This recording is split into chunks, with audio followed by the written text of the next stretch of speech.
Hello friends, welcome back to my corner of the internet. My name is Fats. I wanted to do very much a feels video, like not so much a very critical reading of or a breakdown of. I really want to do a how I'm feeling, what I felt, my thoughts. This is my opinion and not so much a thesis or argument type of discussion. Because after reading The Shining and then watching the movie and looking at a little bit of discussion around that, and then I also watched it and the first iteration of the movie and then the second iteration in both parts. I have not watched the television show associated with it. If you like the television show, please let me know. We all know I'm always stuck on what to watch, so if you like the television show, let me know about that. But what I'm talking about today is primarily The Shining and the 1980 movie adaptation of that. And then with it, I'm talking about the 2017 adaptation and a little sprinkling of the older movie for comparison purposes. I can't remember when that one came out. My bad. My notes are a little bit haphazard, so I apologize in advance if this is a bit of a jumpy video. I would say that this discussion and what I'm saying today would be best served if you've seen it or watched it before, but I'm still going to try to fill in the blanks on why I feel what I feel, show you some clips, and have a good time. Like always, I was feeling chatty and it is currently Friday evening. I need to edit this and have it up by morning. And I just needed to sit, needed to rant, needed to chat. Not really rant, I don't think. Let's just get into it. That's enough of an introduction. I didn't mean to upset you, Father. Please, I'm not a minister anymore. I lost my faith that terrible night. Your faith will return, just as sure as the sun will rise. Sounds like a long shot. Look, there's always an explanation for all this so-called phenomenon. So, The Shining, originally written in 1977 to then be adapted into this movie in 1980. Now, with The Shining, there is no secret that Stephen King did not like the adaptation. And a lot of people know that The Shining was a very personally driven story. Stephen King put so much of himself into that story, and so much of his insecurities, and so much of his own fears coming into it. So it was almost a lose-lose deal for a movie producer or a director to put any amount of their spin on it, because that would come almost as a personal slight to King himself. So you couldn't really win, but at the same time, I don't think it's often that when you are creating these movies, you want to word for word do what the book can. And I also want to talk about what I don't think is easy to take from a book and portray into a movie. But my personal opinion of The Shining is that, like I said, it's not from book to movie. I don't think it is possible to fully adapt what the words themselves could achieve.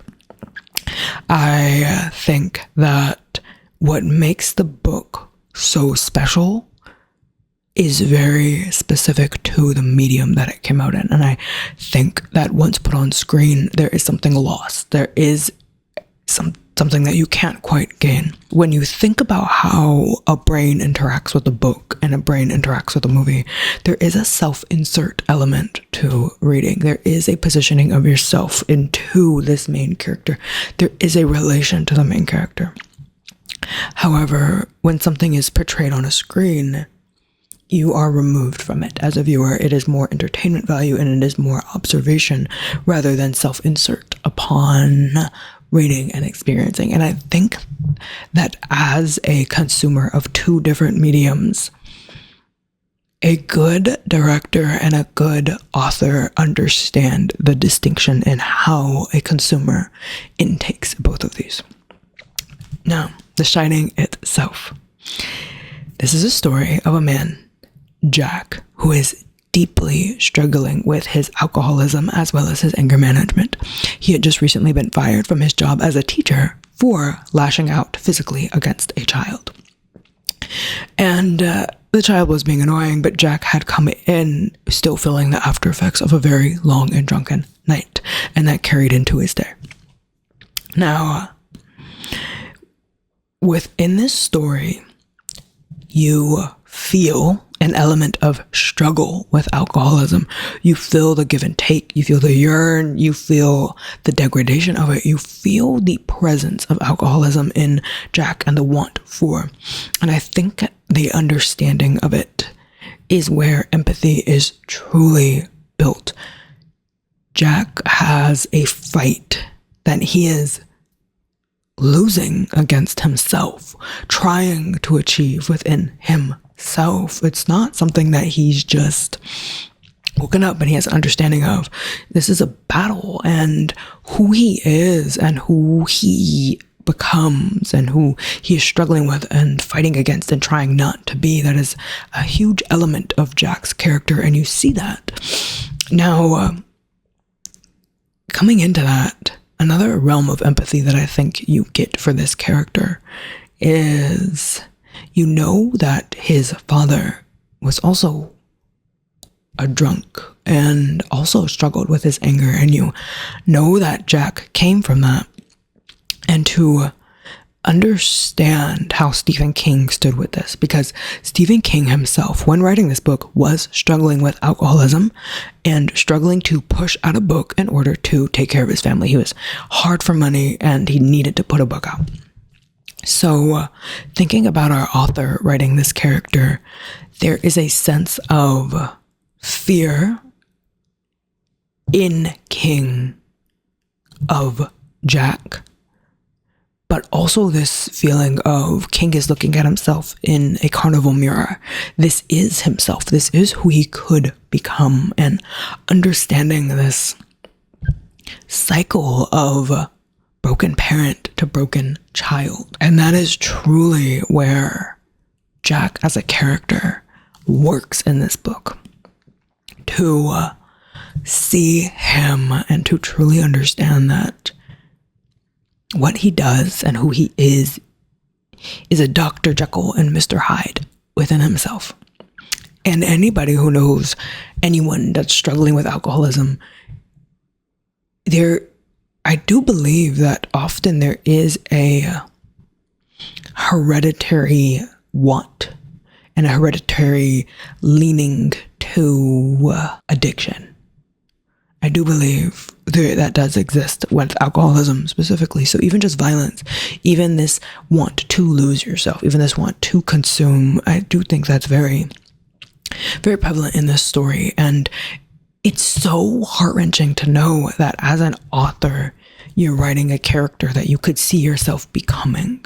That's what King was doing. And Stephen King isn't a perfect person, but I do think that the self-reflection it takes to put that on a sheet of paper can be felt. I can feel that. And I think even without knowing King's background and how King comes into this, you can feel that this character is written from a very vulnerable spot. Vulnerable. Keep that in mind. Because I think this element of I want to say warmth. There's an element of warmth to Jack that the book brings about that is very contrasted to the coldness of how the movie brings about his character.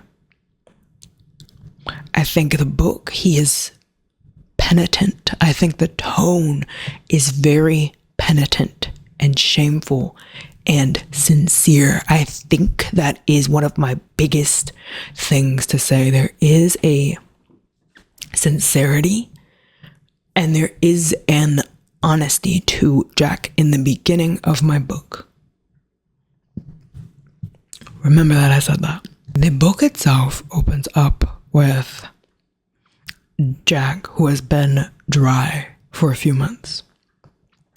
And you have his wife and his son, and the relationship between them is rocky.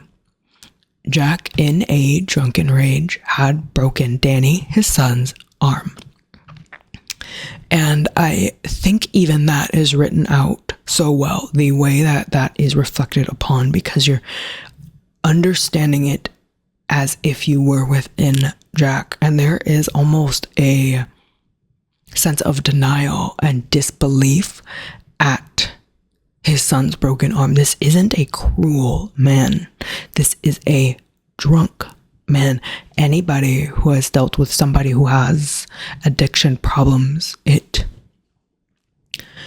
you almost have to see those people as two different people. The person who is doped up, the person who is dealing with their addiction, that is a very different person than the person that you know. And I think that King writes that well, which,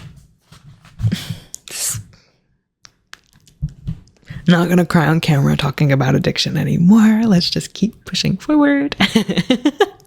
That's a soft spot for me. And I think because it's such a soft spot for me, that seeing it written out and seeing the level of empathy that is given to this character, that was nice. It's nice to see that.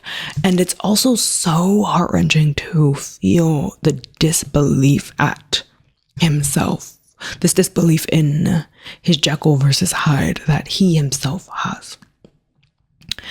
I want to say that fear of self also expands into Wendy, his wife, the mom of Danny, who was emotionally abused by her own mother. And there is a nature in which these two, you can see them enacting this fear of being like their parent, which is such an interesting character point to not overtly say these people are doing everything in their power to not see themselves reflected as their parent, yet fearing that they are, and holding back and interacting with this element of yourself that doesn't exist, but you can so clearly see because you grew up with that person. Loved it. The book does that so well, in my opinion. But I've told you about Jack, the dad, Wendy, the mom. Let's talk about Danny. The son, who is very mature because he has this sort of psychic ability, the shining. That's what he has. The shining is his psychic ability. And there's a maturity and age to Danny that isn't actually physically present. And he is able to catch echoes of the past, present, future. He catches these echoes, and he has a imaginary friend named Tony that he speaks to carry through discussing how this relationship is sort of built and how these characters interact with each other. It's heartwarming and so sad to see that Danny has this broken arm, and you can see so much love from him for his father, which sings to a child so well. That forgiveness that you have for an abusive parent, that forgiveness runs so deep in a child's heart. No matter how bad a parent might be, there is that forgiveness until you're old enough to understand that you need to not be a part of that person's life anymore. But as a child, they can do no wrong. You might fear them. And Danny even refers to his dad as like doing the bad thing. Getting drunk is his bad thing. Not dad is bad. He's doing the bad thing. And I just think that as a child, and this relationship between all of these characters was fleshed out well, even in the first 50 pages of this book. The other thing that I think the book did well, and very differently than the movie, where I'll get to the movie in a second and how I see these two mediums acting differently from one another, but the way I felt about the hotel of the book was seductive. The hotel of the book was hungry. The hotel of the book seduced and flirted and whispered into a growing malice. I think the hotel in the movie was just a malicious entity.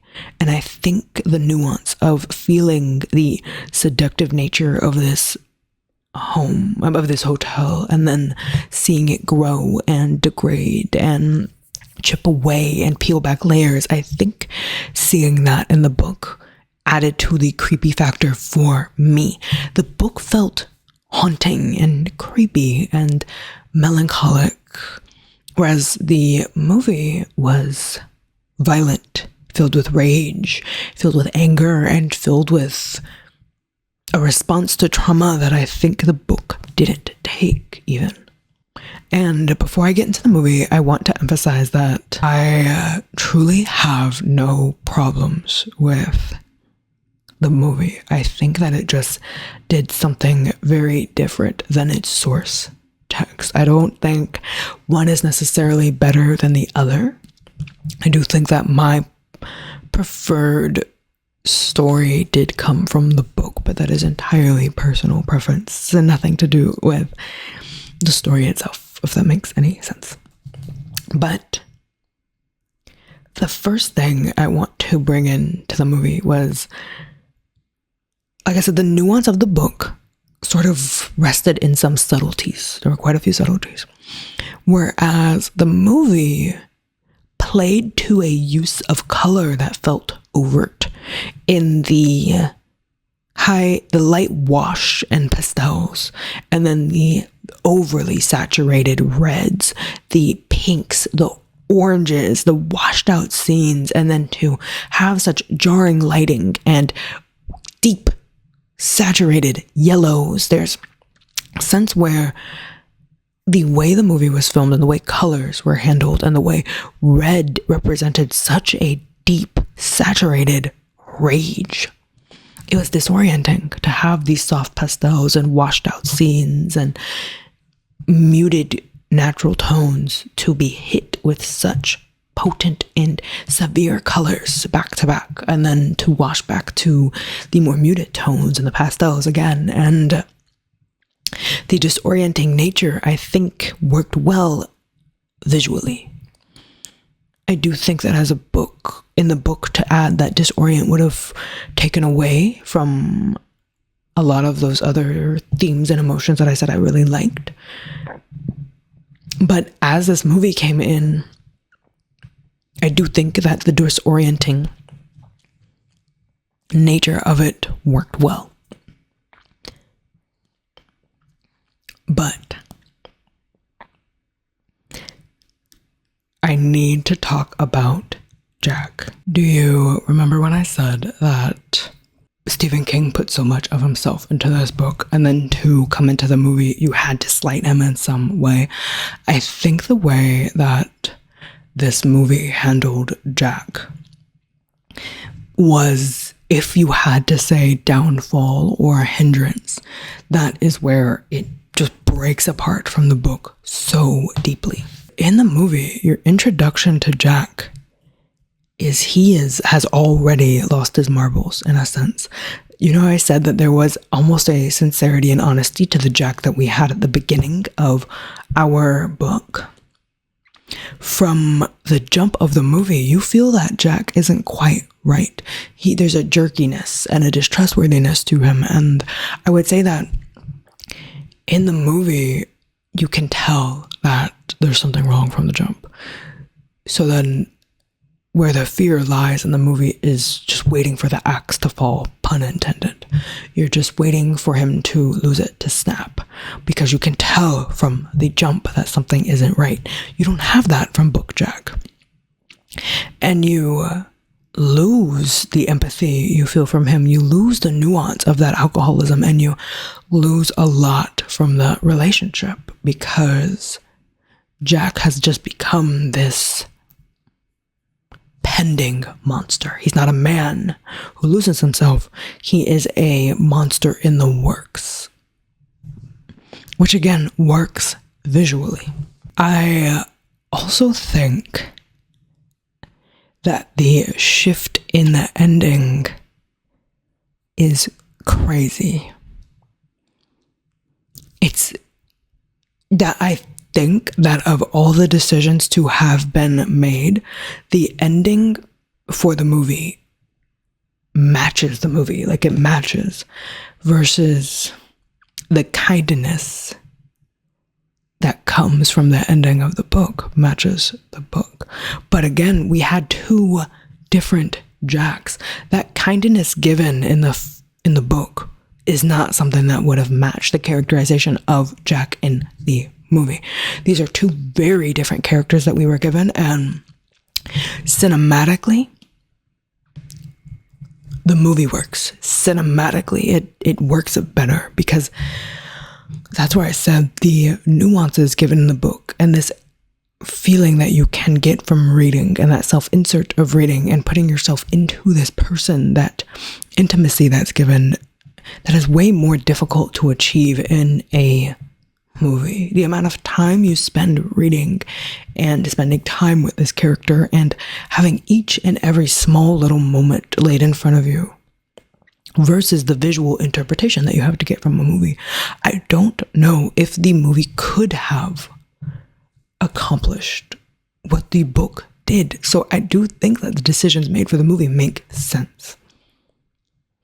It is difficult to have a man who is so deep in the thralls of alcoholism that he breaks his own son's arm and hits a kid, and to be able to say, I felt a level of empathy for him as a person.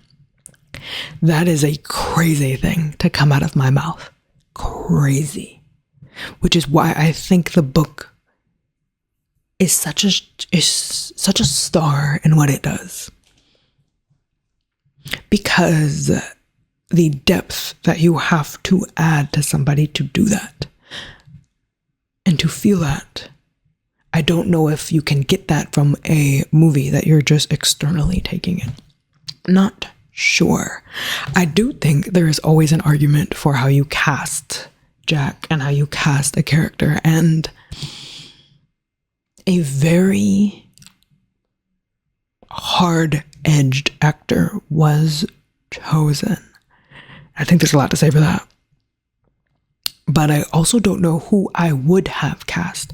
And I couldn't for the life of me find an actual resource that, any consistent resources that said who King wanted cast as Jack.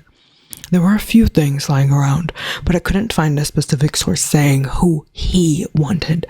And I do think that mannerisms and voice and tone and action, even so far as eyebrow shape, could have changed Jack as a character.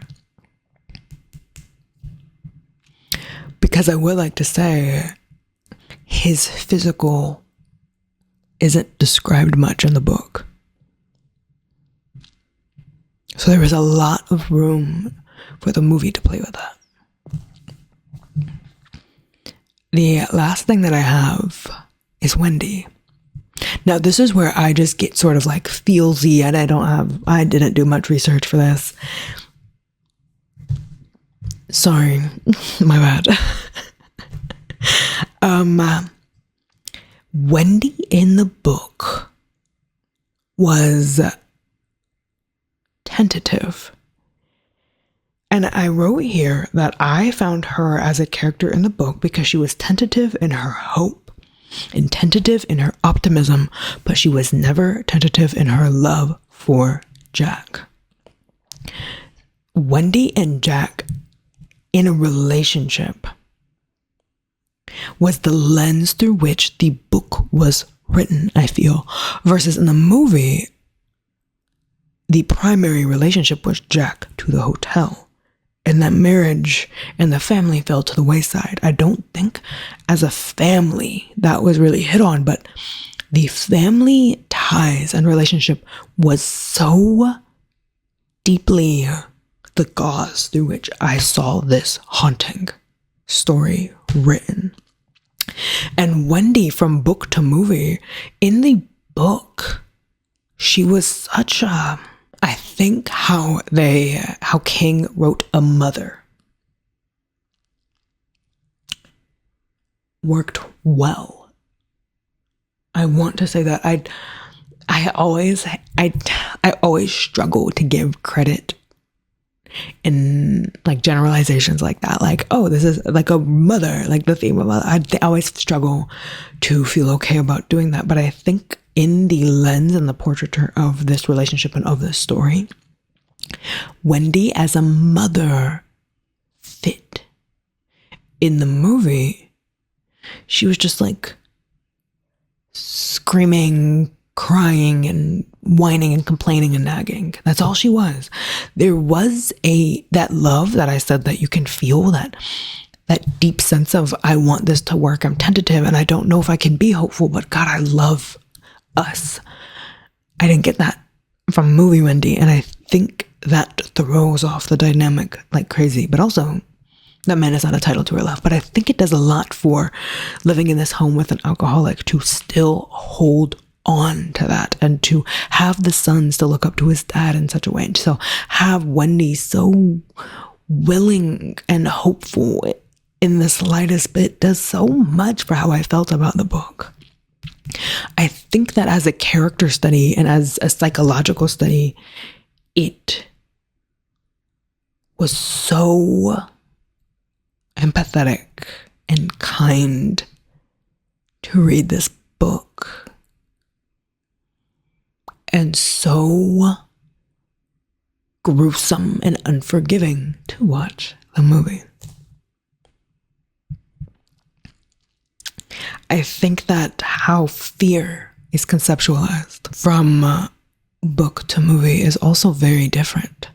That fear of self, that fear of perpetuated cycles, that fear of hurting those that you love, that fear of self, versus what feels like a much more conniving movie. I think fear has so much more depth in the book. All that to say, I did enjoy reading the book. I never want to be the person that jumps on certain bandwagons, but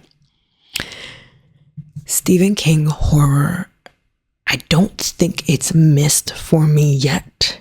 And I'm ashamed to say it. I think I'm a fangirl. But I can say I haven't read any modern King. I haven't read any modern King yet, so I don't really know how that comes to me. And I can also say that I'm not a fan of Stephen King fantasy. Old Stephen King horror, I'm a fan.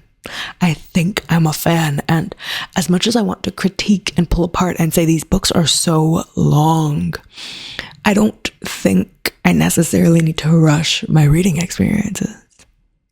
I think that chipping away and spending this time and slowly strolling through each and every street of a town is just his style, and I do think that appreciating somebody's personal style sometimes does just need to be respected. And I might be saying that because I don't see it enough in modern books that want to truly build a setting and build nuance and character and build shame in a character. I think that there is a nuance of emotions that I'm not seeing in a lot of modern books, but Stephen King does everything in his power to add nuance to a blade of grass and nuance to this neighbor who isn't important to the story as a whole. He does so much to flesh everything out, and it chunks up his books, but I never feel like I'm there for a plot. I think Stephen King finds a setting and a chunk of time and often just writes that versus a plot from A to B. He finds a space that he wants to exist in for a certain amount of time and he writes that. And I enjoy it. I do. I'm just like every other girl. Anybody who can say like I'm not like other girls, that's not me. I'm just like every one of y'all. I like a king or old king. I haven't tried new king yet. And I do hear that he has changed a lot, but I need to talk about it. I don't have as much to say about it. Just there's one small little thing that was just niggling me that I just needed to talk to anybody about. So I would say that The Shining, I had a lot of big thoughts, big things, big comparisons, but with it, there was truly one major thing that I just don't think can be translated into a movie. To start off with a few different changes and things that I saw though, before I get to the thing that bothered me, just to recognize that there are nuances and little bits, little moments that are different. I want to say that the visual elements of it itself, I thought that from the original movie to the 2-part movie, visually, they did their big one. They did their big one in the 2017 It. That it is terrifying, not just in teeth, makeup, but the expression. I didn't write down who did the 2017 It, but there was a youthfulness to that It. I'll put up some clips so you can see. I'm gonna hunt some down. So in a second, I guess I'll leave the screen because I can't express how I felt about it without showing you. So here is a clip from the older iteration of It. Oh, come on, bucko. Don't you want a balloon? I'm not supposed to take stuff from strangers. My dad said so. Very wise of your dad, Georgie. Very wise indeed. I, Georgie, am Pennywise, the dancing clown. You are Georgie. So now we know each other. And now here is how the newer iteration of It is portrayed. Do you want a balloon too, Georgie?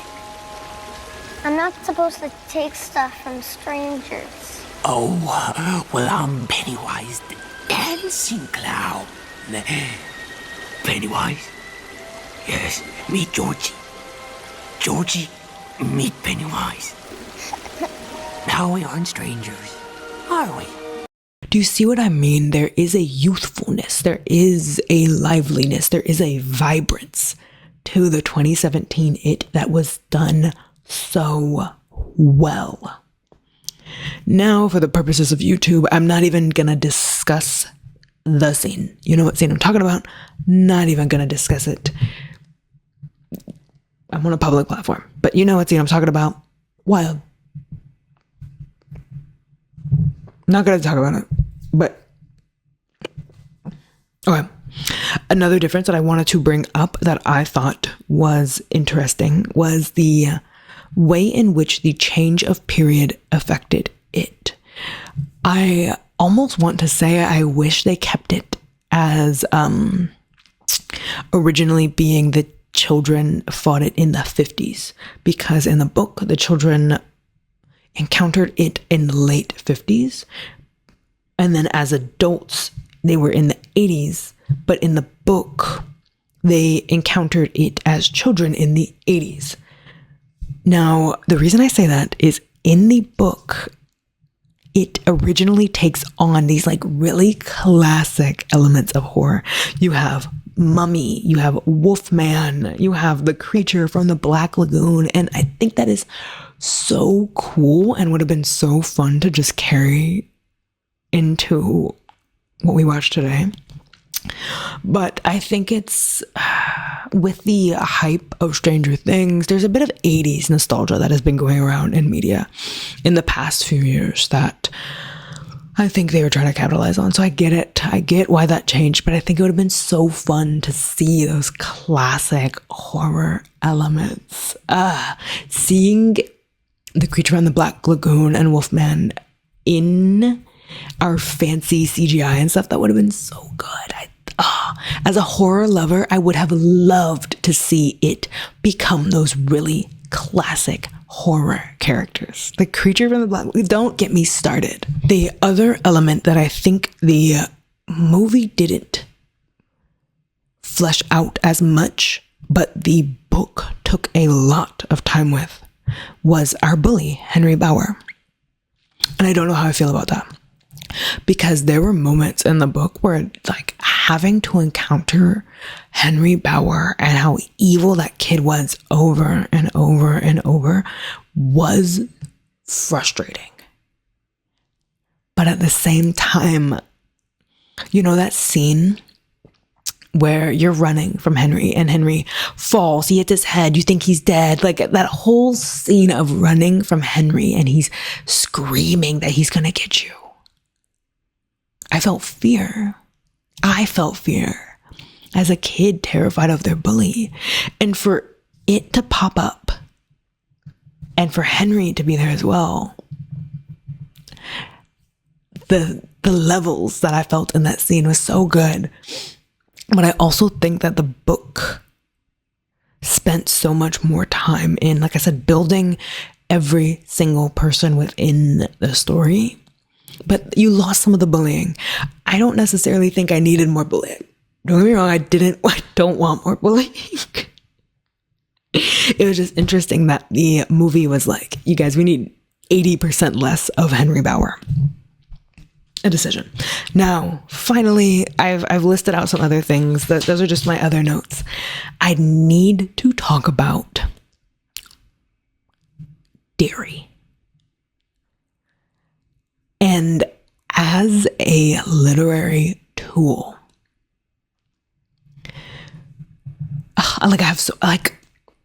for dairy to so deeply be a character, and I say that with my chest, a character within the book. And within the book, you told that this book is a haunting, right? But it clarifies that there are different definitions of haunting. And one of the definitions of haunting is like a place where animals go to eat. And I think that sets up the scene for the reverence and fear that you were supposed to have of the town. And again, and that's why I say there's a portion of me that thinks it's near impossible to portray that in the movies. But I never felt that in the older movie as well as the 2-part newer movie. Again, I haven't seen the television show. I don't know if it comes off. But thinking about it and thinking about dairy, reading that book, I was scared of dairy. I was scared of dairy. And I think that it's very rare that a setting has that amount of sway, pull, personality, characterization, and depth to it, to where I can look at a town and go, that's our monster. It is a smaller monster than even dairy itself. I didn't feel that in the movies. In the movies, it was the scariest thing I've ever seen in my entire life. In the books, dairy was like an omniscient monster, an omniscient fear, and it existed within that. I think that is so difficult to put on screen. And I loved the 2017 movie. I don't know what it is. Just hear me out. I don't know what it is. For me to be such a weenie and a scaredy cat, clowns don't get me, you guys. I don't know why. It is scary though. it is scary, but clowns don't keep me up at night. I can be like, oh, absolutely not. But I could go into a fun house. I could hang around some clowns in a fun house. I'm not necessarily scared of them. So I want to say that I enjoyed it as well. I'm a Stephen King fangirl, and I'm never going to shirk those allegations unless new King disappoints me. But even then, I think I would just settle in with the fact that these books feel so special to just be a alcoholic father in a haunted hotel with his family and to be a clown in a sewer. I can say some pages 100% could have been cut from the book. Also, what the heck was King on writing in that turtle? I'll say it. And we all know the scene that must not be named. We know it. That the book could have lost some pages. But I also never felt a problem with what I was reading. I was just reading. I was so fully into jumping around the story and experiencing different characters and living within Derry. I had a good time with it. Could it have been cut? Yeah, it did feel a little superfluous, but I never sat back and told myself, I don't want to be here. I read and I enjoyed reading it, but it did take me a long time to get through. It's a huge book. I think it took me about a week and a half, which I wasn't prepared for. I didn't even think this is a ginormous tome of a book. And I approached it not knowing if I would DNF it. Because usually with books that large, I'm like, that's enough, I'll DNF it. So I added it to my Summerween reading list thinking that I would hit a point where I'm like, this is going on too long, too much is happening, or I thought I would get too scared. But I truly enjoyed coming back to it to slowly chip away at this story. But I do want to hear your thoughts on how you felt about it from book to movie. My biggest thing was Derry as a presence. And I don't even know if that could be portrayed. Tell me about how you feel about The Shining, book versus movie. I want to hear all of your thoughts. I spent very little time on the internet with this one. So even if you have any cool things that you've heard from interviews or articles, you know I eat that ish up. But that is all I have for you. I think this is going to be my last sit down Summerween. We did our big one. Oh my goodness. As a weenie, I think we got in some really good reads. Next week, you'll see my all-encompassing wrap-up for the entirety of Summerween. And I'll just sort of quickly chat through all of my feelings to everything that was read this Summerween and everything that I read when I was too scared to continue, because I definitely have a few fluffy books that made their way into these couple of months. But I do think that this might be the last video you'll get from me. Before the wrap-up, that is. And then we're packing it up and I'm going right back to joy, fluff, and kissing. I have been craving some good fantasy, and I've already started building my fall TBR. But you're not going to hear about my fall TBR for a while. But since I'm a library girl, you know, I have to play the whole game. So I usually have to plan my TBRs like 4 or 5 weeks in advance so that I can play that hold game. So I've already started putting some books on hold, and I'm so excited for the amount of fantasy and sci-fi that I want to get in. So next week, you'll see me for a wrap up and our final goodbye to 2025 Summer Weenie. That's all I have for you. I hope you're reading some good books. I'm going to talk to you next time.